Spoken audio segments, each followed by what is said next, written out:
ಓಂ ಶ್ರೀ ಗುರು ಬಸವಲಿಂಗಾಯ ನಮಃ.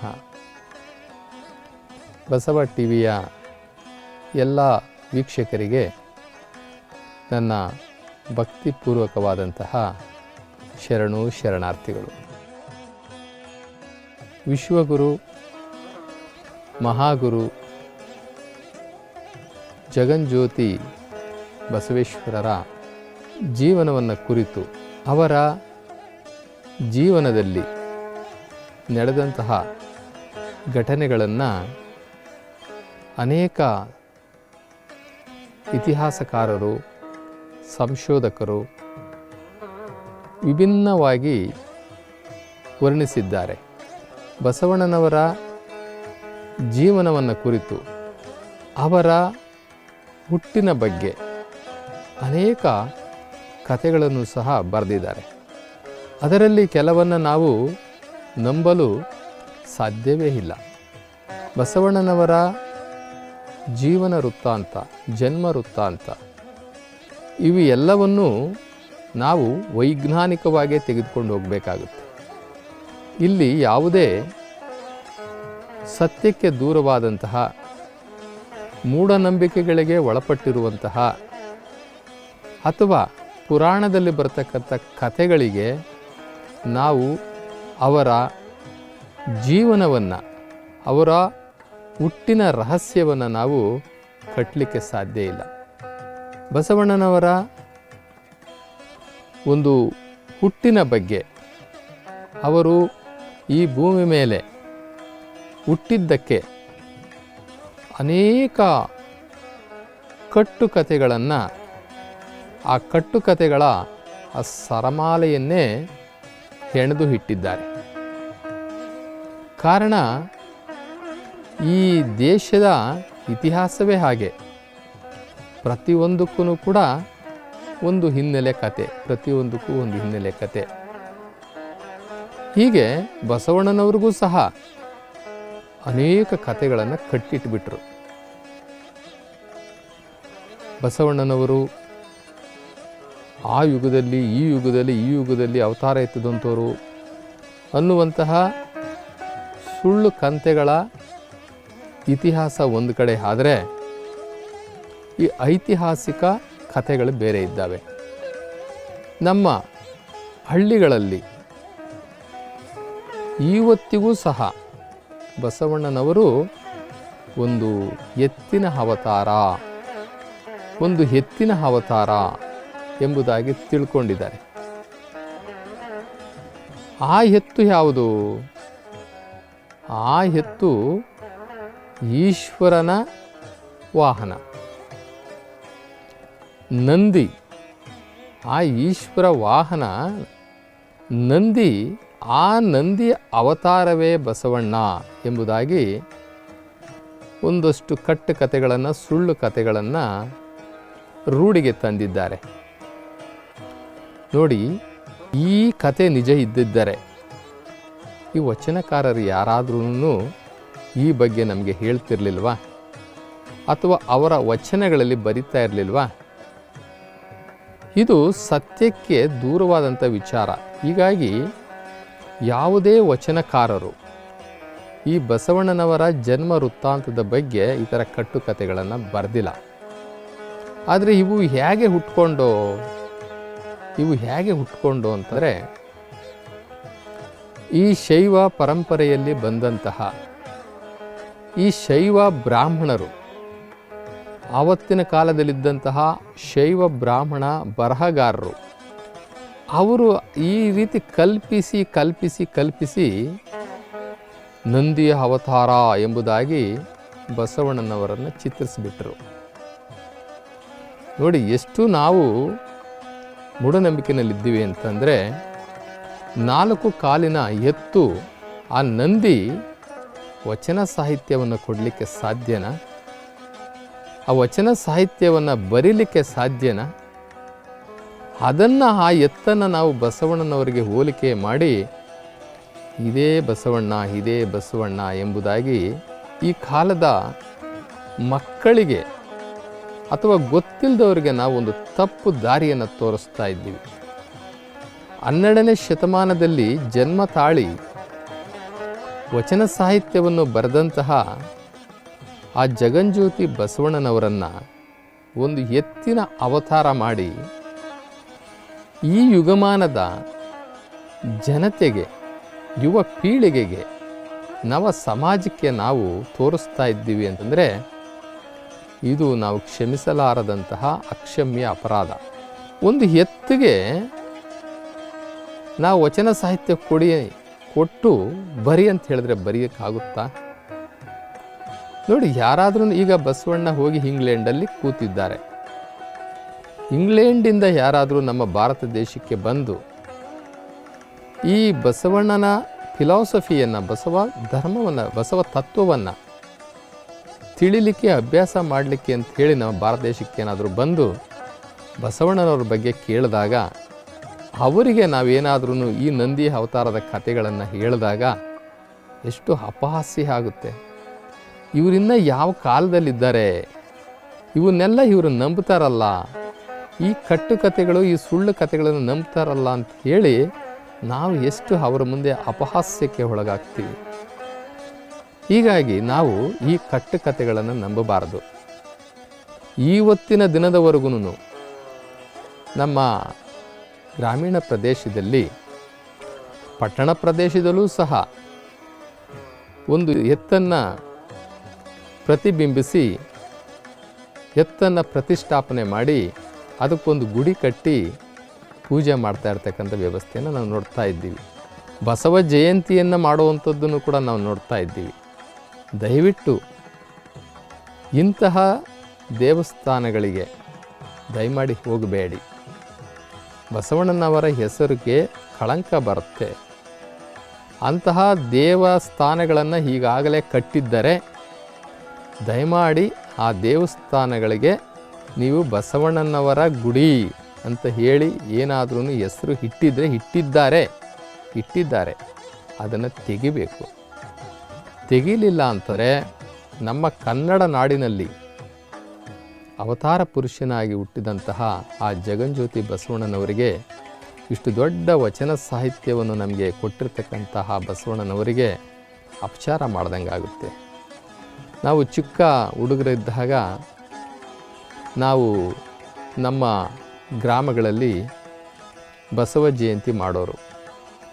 ಆ ಕಲ್ಲಿನ ಆ ಎತ್ತಿಗೆ ಅಲಂಕಾರವನ್ನು ಮಾಡಿ, ಮೆರವಣಿಗೆಯನ್ನು ಮಾಡಿ, ಬೇಕಾದಷ್ಟು ವೈಭೋಗವಾಗಿ ತೇರನ್ನು ಸಹ ಎಳೀತಾ ಇದ್ದರು.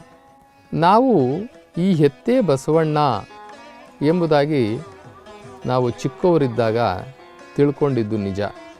ಈಗ ಈ ಸತ್ಯ ನಮಗೆ ಅರ್ಥ ಆದ ಮೇಲೆ ಎಷ್ಟು ನಮಗೆ ಬೇಜಾರಾಗುತ್ತೆ ಅಂದರೆ, ನಾವು ಇನ್ನೂ ಬಸವಣ್ಣನ ಅರ್ಥ ಮಾಡ್ಕೊಳಕ್ಕಾಗಿಲ್ವಲ್ಲ. 12ನೇ ಶತಮಾನದಲ್ಲಿ ಬಂದಂತಹ ಆ ಬಸವಣ್ಣನವರು ಇನ್ನೂ ನಾವು ಅರ್ಥ ಮಾಡ್ಕೊಳಕ್ಕಾಗಿಲ್ವಲ್ಲ. ಎಷ್ಟು ನೋವಾಗುತ್ತೆ ನೋಡ್ರಿ. ದಯವಿಟ್ಟು ಎಲ್ಲ ಗ್ರಾಮದಲ್ಲಿರ್ತಕ್ಕಂಥ ಆ ಬಸವಣ್ಣನ ಗುಡಿಗಳು ಅಂತ ಏನು ಕರೀತಾರೆ, ಅದರೊಳಗಡೆ ಎತ್ತನ್ನು ಏನು ಇಟ್ಟಿದ್ದಾರೆ, ಆ ಶಿಲೆಯನ್ನು ಮಾಡಿ ಎತ್ತನ್ನು ಏನಿಟ್ಟಿದ್ದಾರೆ, ದಯಮಾಡಿ ತೆಗೆದಿದ್ದೇ ಆದರೆ ಬಸವಣ್ಣನವರಿಗೆ ದೊಡ್ಡ ಉಪಕಾರ ಮಾಡ್ದಂಗಾಗುತ್ತೆ. ನಾವೊಂದಷ್ಟು ಈ ಕಟ್ಟುಕತೆಗಳ ಅಜ್ಞಾನದಿಂದ ಬೆಳಕಿನ ಕಡೆ ಬಂದಿದ್ದೀವಿ, ಸತ್ಯದ ಕಡೆ ಬಂದಿದ್ದೀವಿ ಅನ್ನುವಂತಹ ಒಂದಷ್ಟು ಪರಿವರ್ತನೆ ನಮ್ಮಲ್ಲಿ ಆಗುತ್ತೆ. ದಯಮಾಡಿ ಯಾರ್ಯಾರ ಊರಲ್ಲಿ ಬಸವಣ್ಣ ದೇವರ ಗುಡಿಗಳಿದ್ದಾವೆ, ಆ ಗುಡಿಯಲ್ಲಿ ಎತ್ತನ್ನು ಇಟ್ಟಿದ್ದೀರಿ, ದಯಮಾಡಿ ನಿಮ್ಮ ಗ್ರಾಮದ ಮುಖ್ಯಸ್ಥರನ್ನೆಲ್ಲ ಕುಂಡ್ರಿಸ್ಕೊಂಡು ಚರ್ಚೆ ಮಾಡಿ ಒಂದು ತೀರ್ಮಾನಕ್ಕೆ ಬಂದು ಅಂಥ ಗುಡಿಗಳನ್ನೆಲ್ಲ ನೀವು ತಾವು ತೆಗೆದ್ರೆ ನಮಗೆ ನಿಜವಾಗ್ಲೂ ಕೂಡ ಈ ಶತಮಾನಕ್ಕಾದ್ರೂ, ನಾವು ಈ 21ನೇ ಶತಮಾನಕ್ಕಾದ್ರೂ ನಾವು ಬಸವಣ್ಣನವರನ್ನು ಅರ್ಥ ಮಾಡಿಕೊಂಡ್ವಿ ಅನ್ನುವಂತಹ ಒಂದು ಖುಷಿ, ಒಂದು ಜ್ಞಾನ ನಮಗೆ ಆಗುತ್ತೆ. ನಾವು ವಚನ ಸಾಹಿತ್ಯವನ್ನು ಓದ್ತಾ ಬಸವಣ್ಣನವರ ಈ ಗೊಂದಲಮಯವಾದಂತಹ ವಿಚಾರಗಳೇನಿತ್ತು, ಬಸವಣ್ಣ ನಂದಿ ಅವತಾರ, ಭೃಂಗಿ ಅವತಾರ, ಈ ರೀತಿ ಏನು ಒಂದು ಗೊಂದಲಕರವಾದಂತಹ, ನಂಬಲು ಅನರ್ಹವಾಗಿರ್ತಕ್ಕಂಥ ಈ ಕಟ್ಟುಕತೆಗಳ ಈ ಸರಮಾಲೆಗಳೇನಿತ್ತು, ಇವೆಲ್ಲವೂ ಸಹ 12ನೇ ಶತಮಾನದಲ್ಲೂ ಸಹ ಇದ್ದಿರಬಹುದು ಅಂತ ನಮಗೆ ಅನಿಸುತ್ತೆ. ಹೀಗಾಗಿ ಆವತ್ತಿನ ಆ ಕಾಲಮಾನದ ಕೆಲವು ವಚನಕಾರರು ಬಹಳ ಸ್ಪಷ್ಟವಾಗಿ ಹೇಳಿದ್ದಾರೆ. ಬಸವಣ್ಣನವರು ಶಿವನ ಅಂಶ, ಶಿವಸ್ವರೂಪಿಗಳು ಎಂಬುದಾಗಿ ಕೆಲವರು ವಚನಕಾರರು ಹೇಳಿದ್ದಾರೆ. ಗುರು ಲಿಂಗ ಜಂಗಮ ರೂಪದಲ್ಲಿ ಬಂದಂತಹ ಆ ಬಸವಣ್ಣನವರು ಶಿವಸ್ವರೂಪಿಗಳು ಎಂಬುದಾಗಿಯೂ ಸಹ ಹೇಳಿದ್ದಾರೆ. ಇನ್ನು ಕೆಲವು ವಚನಗಳಲ್ಲಿ ಬಸವಣ್ಣನವರನ್ನು ಸರಿಯಾಗಿ ಬಿಂಬಿಸಿದ್ದಾರೆ. ಇವತ್ತಿನ ಕಾಲಮಾನದ ಜನಗಳು ಇದನ್ನು ಓದಿಕೊಂಡು ಬಸವಣ್ಣನವರ ಜನ್ಮ ವೃತ್ತಾಂತವನ್ನು ಸರಿಯಾಗಿ ಅರ್ಥ ಮಾಡಿಕೊಳ್ಳಿ ಅಂತ ಹೇಳಿ ಕೆಲವರು ವಚನಗಳಲ್ಲಿ ಶಾಸನಗಳ ಮುಖಾಂತರ ಬರೆದಿಟ್ಟಿದ್ದಾರೆ, ಶಾಸನಗಳ ರೀತಿಯಲ್ಲಿ ಬರೆದಿಟ್ಟಿದ್ದಾರೆ. ಅದರಲ್ಲಿ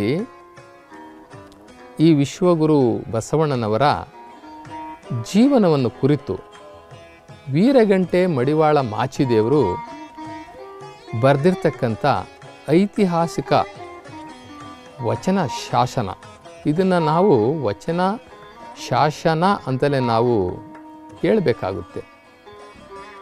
ಯಾಕೆ ಅಂತಂದರೆ ಇದು ಈ ವಚನ ಅಷ್ಟು ಕ್ರಮಬದ್ಧವಾಗಿದೆ, ಒಂದು ಶಾಸನಬದ್ಧವಾಗಿದೆ. ಈ ಗೊಂದಲಕ್ಕೆ, ಈ ಎಲ್ಲ ಗೊಂದಲಕ್ಕೆ ಈ ವಚನ ಸರಿಯಾಗಿ ಉತ್ತರವನ್ನು ಕೊಡುತ್ತೆ. ಮಡಿವಾಳ ಮಾಚಿದೇವರು ಸಂಕ್ಷಿಪ್ತವಾಗಿ ಬಸವಣ್ಣನವರ ಚರಿತ್ರೆಯನ್ನು ಒಂದು ಶಾಸನದ ಮುಖಾಂತರ ಬರೆದಿಡುವಂತಹ ಒಂದು ಪ್ರಯತ್ನವನ್ನು ಮಾಡಿ ತಮ್ಮ ವಚನದಲ್ಲಿ ಬರೆದಿದ್ದಾರೆ. ಆ ವಚನವನ್ನು ನಾನು ಹೇಳ್ತೇನೆ, ಆದರೆ ಆ ವಚನ ಬಹಳ ಸುದೀರ್ಘವಾಗಿದೆ. ಹೆಚ್ಚು ಅಂಶಗಳನ್ನು ಅವರು ಕ್ರೋಢೀಕರಿಸ್ತಾ ಹೋಗ್ತಾರೆ. ಹೀಗಾಗಿ ಆ ವಚನದ ಸಾಲುಗಳು ದೊಡ್ಡದಾಗಿದೆ. ದಯವಿಟ್ಟು ನಮ್ಮ ಬಸವ ಟಿವಿ ವೀಕ್ಷಕರು ವಚನದ ಸಾಲುಗಳನ್ನು ಅರ್ಥ ಮಾಡಿಕೊಂಡ ನಂತರ ಬಸವಣ್ಣನವರ ಜನ್ಮ ವೃತ್ತಾಂತವನ್ನು ನಾವು ಸರಿಯಾಗಿ ತಿಳ್ಕೊಳ್ಬೇಕು. ಏನು ಬಸವಣ್ಣ ಎತ್ತಿನ ಅವತಾರ, ನಂದಿಯ ಅವತಾರ ಎಂಬತಕ್ಕಂಥ ಆ ತಪ್ಪು ಕಲ್ಪನೆಗಳನ್ನು ದಯವಿಟ್ಟು ಇವತ್ತಿಗೆ ಮರೆತು ಬಿಟ್ಟು ಬಸವಣ್ಣ ಒಂದು ತಂದೆ ತಾಯಿಯ ಗರ್ಭದಲ್ಲಿ ಜನಿಸಿದಂತಹ ನಮ್ಮಂತೆ ನಿಮ್ಮಂತೆ ಈ ಜಗತ್ತಿನಲ್ಲಿ ಎಲ್ಲರೂ ಜನಿಸುವ ರೀತಿಯಲ್ಲಿ ಅವರು ಜನಿಸಿದ್ದಾರೆ ಎನ್ನುವಂತಹ ಒಂದು ಸೈದ್ಧಾಂತಿಕ ನಿಲುವಿಗೆ ನಾವೆಲ್ಲರೂ ಬರಬೇಕು. ಈಗ ಮಡಿವಾಳ ಮಾಚಿದೇವರ ಈ ವಚನ ಏನು ಹೇಳುತ್ತೆ ಅಂತ ನಾವು ನೋಡೋಣ.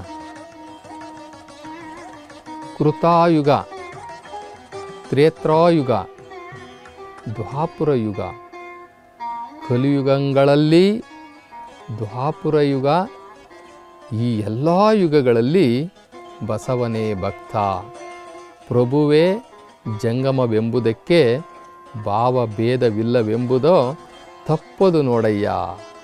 ಕಲಿಯುಗದಲ್ಲಿ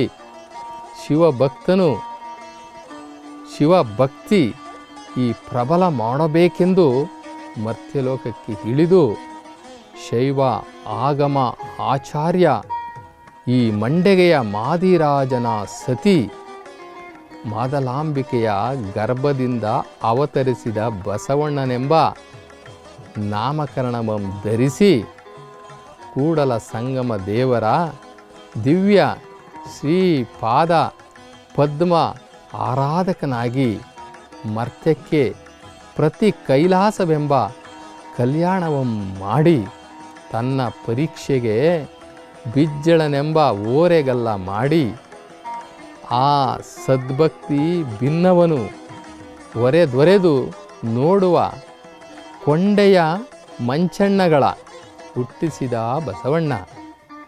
ಕಪ್ಪಡಿ ಸಂಗಯ್ಯ ದೇವರ ಸ್ವಹಸ್ತದಿಂದ ಉಪದೇಶವಂ ಪಡೆದು ಸರ್ವಾಚಾರ ಸಂಪನ್ನನಾಗಿ ಇರುತ್ತಿರೇ ಶಿವನಟ್ಟಿದ ಆ ನಿರೂಪವಂ ಓದಿ 60 ಕೋಟಿ ವಸ್ತುವಂ ತೆಗೆಸಿ ಬಿಜ್ಜಳಂಗೆ ದೃಶ್ಯವಂ ತೋರಿಸಿ ಶಿವ ಪ್ರಧಾನವಾಗಿ ಶಿವಾಚಾರ ಶಿರೋಮಣಿಯಾಗಿ 770 ಅಮರ ಗಣಗಳಿಗೆ ಪ್ರಥಮ ದಂಡನಾಯಕನಾಗಿ ಗುರುಲಿಂಗ ಜಂಗಮಕ್ಕೆ ತನು ಮನ ಧನವಂ ನಿವೇದಿಸಿ ಅನವರತ ಶಿವಗಣ ತಿಂತಿಣಿಯೋಳು ಓಡಾಡುತ್ತಿಪ್ಪ ಆ ಬಸವಣ್ಣ.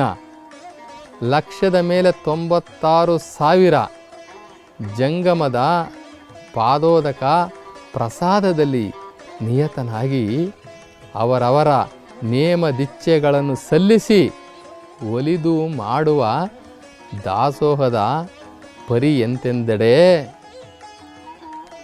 ಸಮಯಾಚಾರ ಸಹಿತ ಲಿಂಗಾರ್ಚನೆಯ ಮಾಡುವ ನಿತ್ಯ ನೇಮಿಗಳು 16,000 ಇಂದು ಎಡೆಬಿಡುವಿಲ್ಲದೆ ಲಿಂಗಾರ್ಚನೆಯ ಮಾಡುವ ಜಂಗಮ 196,000 ಆ ಬಸವಣ್ಣನವರ ಸಮಾಚಾರದಲ್ಲಿ ಕುಳ್ಳಿರ್ದು ಲಿಂಗಾರ್ಚನೆಯ ಮಾಡುವ ಸಮಯಾಚಾರಿಗಳು 36,000 ಅಂದು 2,32,000 ಶಿವಗಣ ತಿಂಗಳಿಗೆ ಒಲಿದು ದಾಸೋಹವಂ ಮಾಡುತ್ತಾ ಪ್ರಸಾದ ಪಾದೋದಕ ಅದರಲ್ಲಿ ಇರುತ್ತಾ ಸುಖ ಸುಂಕದ ವಿನೋದದಿಂದ ಭಕ್ತಿ ಸಾಮ್ರಾಜ್ಯಂಗೆ ಒಯ್ಯುತ್ತಿರಲು ಶಿವಭಕ್ತಿ ಕುಲತಿಲಕ ಶಿವಭಕ್ತಿ ಶಿರೋಮಣಿ ಎಂಬ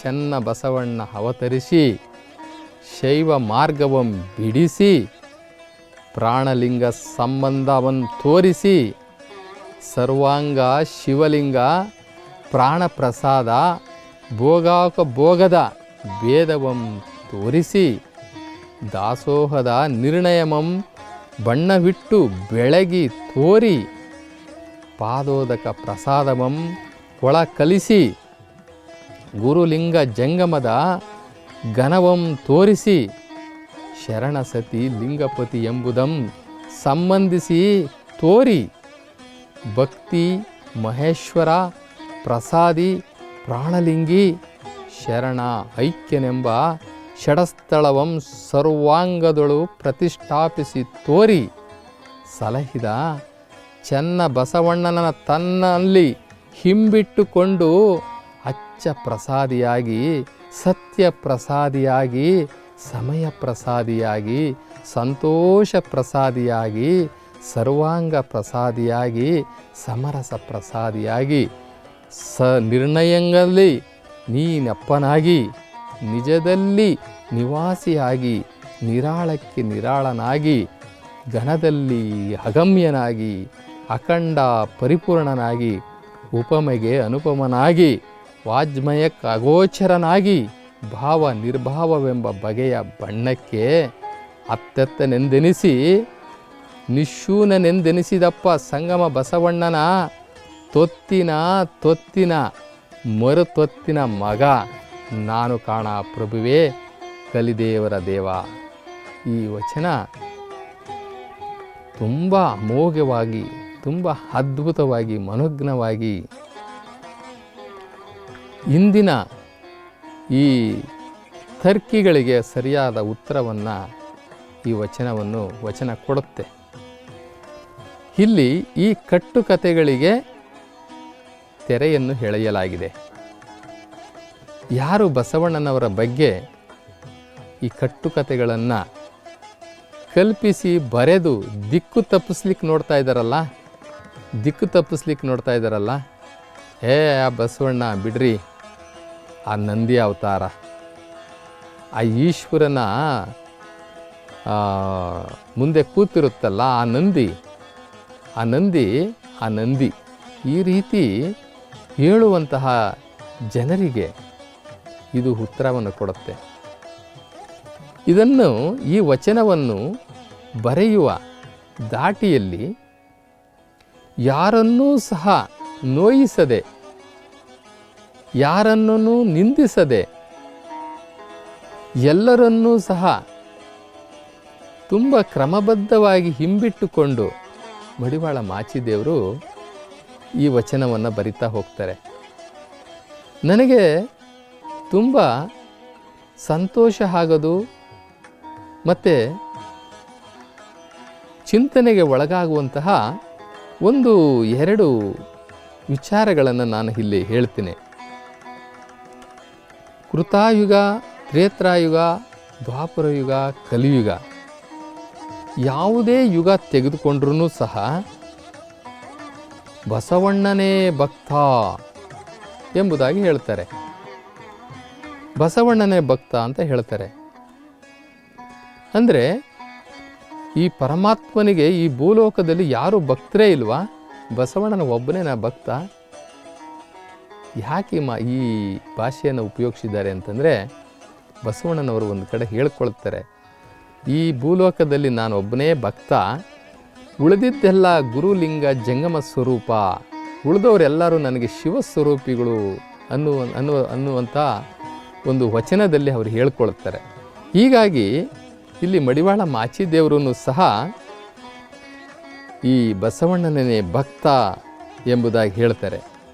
ಮತ್ತೊಂದು ಕಡೆ ತನ್ನನ್ನು ಪರೀಕ್ಷೆಗೆ ಒಳಪಡಿಸಲೆಂದು ಬಿಜ್ಜಳನೆಂಬ ಓರೆಗಲ್ಲ ಮಾಡಿ, ನೋಡಿ ಇಲ್ಲಿ ಬಿಜ್ಜಳ ಏನೇ ತೊಂದರೆ ಕೊಟ್ಟಿದ್ರೂ ಕೂಡ ಬಸವಣ್ಣನವರಿಗೆ ಅಲ್ಲಿ ಏನು ಹೇಳ್ತಾರೆ ಅಂತಂತಂದರೆ, ಇದು ಪರೀಕ್ಷೆ ಮಾಡಲಿಕ್ಕೆ ಬಂದಂತಹವರು, ಬಸವಣ್ಣನವರನ್ನು ಪರಿಪರಿಯಾಗಿ ಪರೀಕ್ಷೆ ಮಾಡಲಿಕ್ಕೆ ಬಂದಂಥವರು ಈ ಬಿಜ್ಜಳನೆಂಬ ರಾಜ ಎಂಬುದಾಗಿ ಅವರನ್ನು ಇಲ್ಲೂ ನಿಂದನೆ ಮಾಡ್ತಾ ಇಲ್ಲ. ಜೊತೆಗೆ ಮಂಚಣ್ಣ, ಕೊಂಡಿಯ ಮಂಚಣ್ಣನೂ ಸಹ ನಿಂದನೆ ಮಾಡ್ತಾ ಇಲ್ಲ.